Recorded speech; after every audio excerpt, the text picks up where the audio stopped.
Hey, are you not feeling well? Well, it doesn't matter. I'm just gonna do whatever. Since then, I couldn't react at all whenever I saw Thomas. I'm home. Huh? What about dinner? It felt like the shadows were speaking to me, but I couldn't understand what they were saying. Hey, both of you. Please, say something to Mom. No way.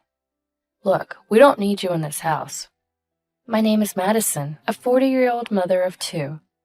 My husband Thomas is 2 years older than me. We got married when I was 25. We were colleagues at the same company. We started dating about a year after joining the company. We got married after I got pregnant, and I became a housewife at Thomas's request. He said, I'll earn enough, so just focus on taking care of the house. Back then, those words felt very reassuring. Then came our son Matthew, and 2 years later, our daughter Mia. Since then, my days were filled with household chores and parenting. Because I didn't have my family or my in-laws' house nearby to rely on. Both my and my in-laws' homes are more than an hour away by plane, and I moved away for college. My mom did come to help when I gave birth, but it wasn't practical for her to stay long. Looking back, I should have visited my or my in-laws' house during those times. But back then, Thomas's words, I want you to protect our home, had deeply rooted in me. My mom used to say, come back home whenever it gets tough. I, unaware, had rejected that idea back then. Thomas is now a sales director at a mid-sized trading company, and this year, with Mia entering junior high, I started a part-time job. Because Thomas had started saying, we should send Matthew to a private high school, right? For me, it didn't matter whether it was public or private as long as Matthew wanted to go. In my upbringing, efficiency was the only option, so I didn't really understand the difference. But it seemed to matter to Thomas. You might not know this, but in the corporate world, the university you graduated from can define your career. A good university isn't something you can get into through efficiency alone. It's got to be private. I wish he had said that when Matthew was entering middle school. Ridiculous. If there's somewhere I really want to go, I'll find a good prep school myself, Matthew would say, showing me various nearby prep schools, summer courses and winter courses he found online. Mia, adoring her brother, would peek over his shoulder and ask him to tell her if he found something good. Sadly, my children are better at gathering information than I am. So as a parent, the least I can do is not to hinder their educational paths. That's why I started working part-time, not just to rely on Thomas's income, but to help with the schooling expenses. But when I discussed this, is that so? Then let them do as they like, was all Thomas said. Do you just want them to get into a good school? That's about all parents can do, right? Was his only reply. Indeed, that's true. About what parents can do, but every time he said that, I felt more and more alienated. Perhaps it's because we spend so little time together, Thomas and I. Since Mia was born, the intimacy between us had dwindled. Of course, it might be because I was always busy and tired from parenting. Sometimes, Thomas would say things like, if it's too hard, you can ask someone to help. I appreciated those words, but that only made me try to handle everything on my own even more. I've even collapsed from trying too hard. That was when I finally broke down and called my mom. She hurried over on a 1-hour flight and helped take care of me and the kids for a while. Then I told her about what Thomas said about hiring a sitter. If you're okay with that, it's fine to leave them somewhere occasionally. You've always been like this, trying to do everything by yourself until you're overwhelmed. I felt comforted by my mom stroking my head as I lay there, yet I also felt pathetic. Sure, I wanted to accomplish on my own what Thomas had told me to do no matter what. And by night, I'd be so exhausted, I'd fall asleep. Before I knew it, we were in a state of neglect. It struck me as odd for a married couple, and by the time I realized, an uncountable number of years had passed. I did wonder at times, why won't you help out, play with the kids sometimes? But then another part of me would quash that thought. It's because Thomas is working hard that I can always be with the kids. I'm very grateful for that, so I feel I must do my part, even if it means living a life full of missed connections. Then one day, Mia, holding her laundry, came to me and said, I'll wash mine from today. Is that okay? Mia, who'd never really helped out before, asked. It was so unexpected that I said, "What's up? I'm happy and grateful you want to make your own choices, but—" "Mom, you've been busy lately." "No, that's not it. You see, Mom, I don't like washing mine with Dad's." I remembered this child is sensitive to even the slightest change in smells, often making comments like, "Dad's laundry smells weird. I hate the idea of his smell transferring. Mom, you don't wear any perfume, so keep it that way." I'd always thought lightly of it, assuming she meant the hair products I usually use, and now she's in puberty. It was common to hear that daughters start disliking their father's belongings, but the story didn't end there. "Mom, I need to talk." One evening, after returning from a part-time job, Matthew was waiting for me. The serious look on his face told me this wasn't something trivial. As we moved to the living room, removing our coats, I asked, "What's wrong? It's rare for you to look so serious." "Yeah, it's about Dad." I was surprised. As we sat facing each other on the couch, Matthew said, "Hey, Mom, how much do you know?" "About what?" Matthew sighed lightly. "I thought so." "What do you mean?" "Mom, you need to be calm and listen to me. Mia told me Dad's having an affair." "What? An affair?" I never imagined hearing such a word from the mouth of my 15-year-old. "Mom, you really had noticed, had you?" "Well, Dad's always been all about work." "Mom, please, face the reality. No matter how much of a workaholic Dad is, why haven't the four of us ever gone on a family trip together? Is his company that bad?" "But Dad's busy being a manager now." "He is now, but before that, he was a department head. You know, there are kids in my class whose parents are always busy and rarely seen. But even so, they make up for it by taking them on overseas trips during the summer." "What about us?" Matthew had added. I fell silent. Thinking about it, he was right. I've been the one to take the kids to my parents' or the in-laws' house in the countryside for Christmas. We travel by plane, so we visit various places. There are decent tourist spots. So I thought that was enough, or maybe I was trying to convince myself.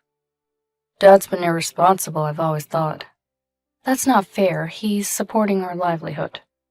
"That's a parent's duty, right? What Mia and I are saying is, does he even care about you, Mom, and us?" I felt like I was struck by lightning. So it had finally been said. And first off, Mia hated the smell of Dad's laundry. She realized it smelled like women's perfume. "When?" "You know how she hangs out with friends on her days off? Even if she doesn't buy it, she looks at perfume testers, right? It changes, but the smell from Dad's laundry is usually that of women's perfume." Mia remembered the smells, being sensitive to them. "And I have to apologize to you for something." "What?" "I've been skipping cram school a few times, and then I followed Dad." "What? You were out late at night?" "That's why I'm apologizing first. If I didn't, Mia might have started doing it, and Dad's not working late like crazy. Not exactly at closing time, but he leaves his company at like 7 p.m., and then there's a woman with him." "A woman?" They then head to the downtown area. Of course, I didn't have the guts to go any further by myself. "Of course not," I exclaimed. "Yeah, so that's all I can say, and I wanted to apologize to you, Mom." "No." I shook my head vigorously. "You're not to blame, but what comes next is an adult matter." "Yeah, but remember this, me and I are on your side, Mom." Matthew stopped bringing it up after that, but honestly, I had a vague suspicion myself. I just didn't want to admit it. So I pretended not to see it, believing that was a way to protect this home. But it was the kids who couldn't bear it. This is not okay. I can't keep making the kids feel bad because of my selfishness. So I decided to hire a detective. The cost was more than I expected, but I think it was worth pouring my part-time job earnings into it. The results were as I imagined. As I looked at the evidence sent by the detective, I felt something inside me break. What had I been maintaining this family for, and for whom? I had thought that, though Thomas doesn't come home now, someday we could spend relaxed time together as husband and wife. Mom. How long had I been zoning out? There laid the documents I was looking at on my day off from my part-time job. I couldn't do anything until the kids came home. This... No. I covered the evidence with my body, trying to hide it from Matthew's view. Why? I want to know too. This is not for children to see. Come on, I'm 15 years old, you know? Still, no. Okay. Yes, that was definitely not okay, but what to do next? I couldn't settle my feelings. While I was hesitating, Thomas came home. Noticing him, I hid the envelope with the evidence in the kitchen cabinet. I'm home. When I saw him enter the room, huh? I involuntarily said. What is this feeling? I thought to myself. Sure, that's Thomas, my husband, but on the other hand, it's not my husband. No, it's not even human. Then what? Such thoughts circled in my head. My mind now comes to a conclusion. Ah, yes, this is something that shouldn't exist now. Hey, are you not feeling well? Well, it doesn't matter. I'm just gonna do whatever. Since then, I couldn't react at all whenever I saw Thomas. His figure gradually lost its outline, becoming just a vague shadow, so I learned about what happened after that mostly from Matthew or Mia. I unconsciously started avoiding the laundry basket with Thomas's clothes. I only made meals for 3, but it didn't immediately become a big issue, because after all, Thomas rarely came home early. However, one day, while the 3 of us were having dinner, I'm home. Huh? Where's the food? Hey, both of you, say something to Mom. No. Why do we have to say something to Mom for you? Matthew addressed. Look, this family doesn't need you, Dad. Then Mia took out her cell phone and started calling someone. Hey, Grandma, it's Mia. He's here, come over quickly. Why is Mia calling my mom? Stop, it's too late now. Voices echoed. I just watched the scene unfold as if it were someone else's problem. About 10 minutes later, my parents and another man burst in. Mia had indeed called my mom, but so quickly. What's going on? Mom, what happened? Oh, Madison, you've gotten so thin. Mom hugged me. Dad approached the kids, hugged their shoulders, and patted them. Grandpa. There. Good job, Mia. We'll take care of it from here. Go to your rooms. No, I want to say to Dad myself that he's the one who drove Mom to this. Drove me to this? Hey, Mom, do you realize what state you're in? We called Grandma and Grandpa because you're broken. Broken? Broken? What do you mean? Look, Dad, Mom doesn't think of you as a dad anymore. Huh? Hey, Matthew, what are you talking about? Hey, Madison. My dad gently asked me. How many people did you cook dinner for today? What are you talking about? There are 3 of us, so I made food for 3. Oh, did you not eat yet? Let me make something for you quickly. My mom stopped me as I started to get up. It's not like that, Madison. I already ate, so you don't need to worry about me. I'm here to talk to this person. This person? I turned in the direction Mom was indicating. A vague gray shadow seemed to be moving. Your kids, they sent this to our house. Huh? Dad presented an envelope I didn't recognize in front of me. A detective?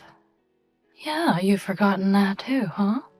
Mom's lament sounded painful, but I couldn't understand why she looked like she was about to cry. That's your husband Thomas over there. The shadow stopped moving. What do you mean, Madison? The shadow seemed to be saying something to me, but the words entered my ears without making any sense in my head. That's what I've been saying. Because of you, Mom is broken. She can't see you anymore. Huh? Cut the jokes. Hey, Madison, you know who I am, right? Hey. I felt the shadow grab my collar, but still, it was as if hearing from a far distance I couldn't understand what was being said. It's no use, Dad. Just look into Mom's eyes. Let go of Madison, Thomas. Dad pulled me away from the shadow, and then my parents furiously talked at the shadow. Mom, you might not understand this now, but Matthew grabbed both of my hands and looked straight into my eyes. We noticed something was off with you, Mom, and called Grandpa and Grandma. Off? Yeah. You couldn't stand that he was cheating, and now you can't see him. That's not right, Matthew. Your dad has been dead, hasn't he? Huh? A strange voice came from the shadow. And seeing my expression at that moment, Matthew's face looked like he was about to cry. See, Dad? I told you. The shadow slowly sunk into the ground. Meanwhile, Mia had prepared a tablet and seemed to have connected it somewhere. Grandpa, can you see? Oh, are you okay now, Mia? That voice belonged to my father-in-law. Grandpa, it's ready. Oh, a long time no see. Likewise, I wished to visit you directly, but unfortunately my wife fell ill. I sympathize. She was quite fond of Thomas. She was too invested in her son. Hey, Thomas. A voice loud enough to crackle through the tablet sounded. Dad, what is it? What do you mean, what is it? Copies of the evidence of your affair have also arrived here. Must have been quite a shock for Madison. Dad, you're blaming me too? Silence. How many years has it been since you've come to us for Christmas? I never said that because Madison always defended you. I never asked her to do that. Still saying that, because of you. Madison couldn't help but complain about you not coming home. She regretted saying it even though she knew she shouldn't, and that's your excuse for not coming. Want me to read the documents? Could we handle that here? Right, let's make sure the son sees this. Then I'll say it. You and your colleague Evelyn have been noticeably close for over 10 years, causing rumors at work. Because you told her to stay home as much as possible, Madison stopped talking to her old colleagues, giving you free rein to continue your affair. You even went on trips abroad during summer and haven't shown your face here for the last 10 years, and Evelyn believes she'll marry you. She was 25 when you started dating, and now she's 35. She's not blameless, but she's prepared to pay alimony in case of divorce. And what about you? Wasted the best 10 years of her life, huh? That wasn't mentioned when you came here, but that's how it was, huh? Hey, Thomas. The shadows seemed to tremble. Sign the divorce papers prepared by the lawyer immediately, and for driving Madison to this point, you and Evelyn will pay damages. No bargaining down. Dad, please help me. I refuse. Listen, Thomas. Your mother collapsed and has been hospitalized since we saw the documents. Whose fault do you think that is? Huh? Mom? I wish I could punch you myself for continuing an affair for 10 years. How can you face me and say such things? Mom cries in her hospital bed every day regretting her upbringing. But you're my parent, shouldn't you help me? At your age, people start to think about caring for their parents, and here you are saying such naive things. Don't worry, we won't be needing your care. We're cutting ties with you. That's too harsh. Yes, it's good you're an only child. The little inheritance I had in mind for you will go to Matthew and Mia instead. Don't say that, help me. Enough, I'm hanging up now. Madison's dad will take over. Evelyn is also at fault, but it seems she was mostly deceived by this guy, but I'll leave that to you. Do as you please with the both of them. We will handle it thoroughly, don't worry, we won't cause physical harm. The tablet's video and audio cut off. Let's discuss the divorce then. It seemed the man who came with my parents was a lawyer. He entered the conversation. Do you intend to divorce, Madison? We're a family of 3 anyway. Yes, but to formalize that, you'll need to sign here. Right, even if the husband is dead, we still need to report it, don't we? Dead? Yes, it was only later, when I had time to think, that I realized I truly believed at that moment my husband was dead. He was gone, and somehow, as days passed, Thomas's affairs and absence had been replaced in my mind with the idea that he had died. That's why, even though he was supposed to be in front of me, I couldn't perceive him as a living person, only as a vague shadow. This was clarified later through counseling, so, despite the contradictions in our life, I hadn't noticed. All I thought about was protecting the life I had with my 2 children, that was all. Apparently, the decision not to bring Evelyn to the scene was made after discussions between my parents and in-laws. They probably thought it inappropriate to expose the children to Dad's mistress in person, especially Mia. Absolutely disgusting. Who was strongly against it. So the matter was left to the lawyer. Evelyn, having decided to settle matters, apologized deeply.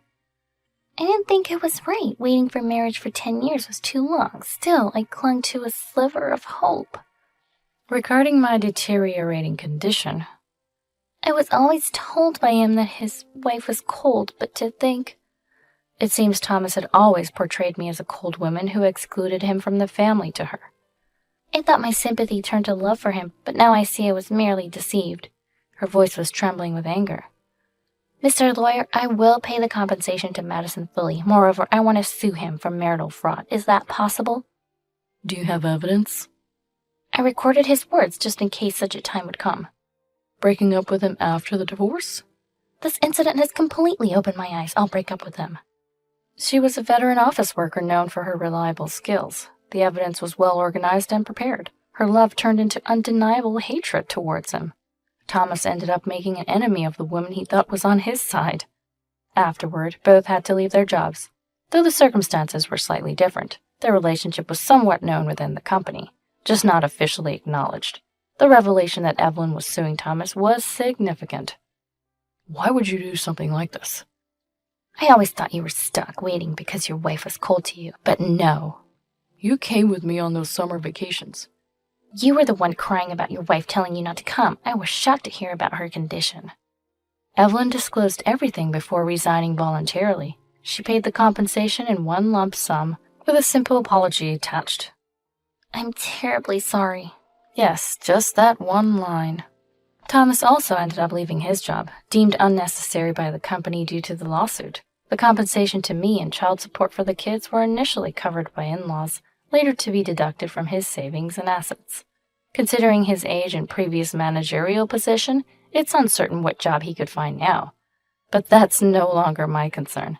Since the day I confronted Thomas, I was hospitalized for checks and counseling, half for medical exams and half for mental health support.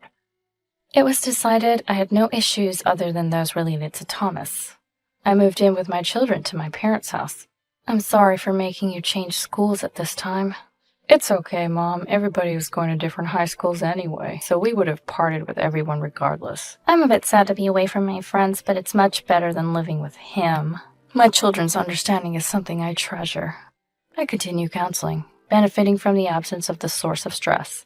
Once I'm a bit better, I plan to start working seriously for my children and myself.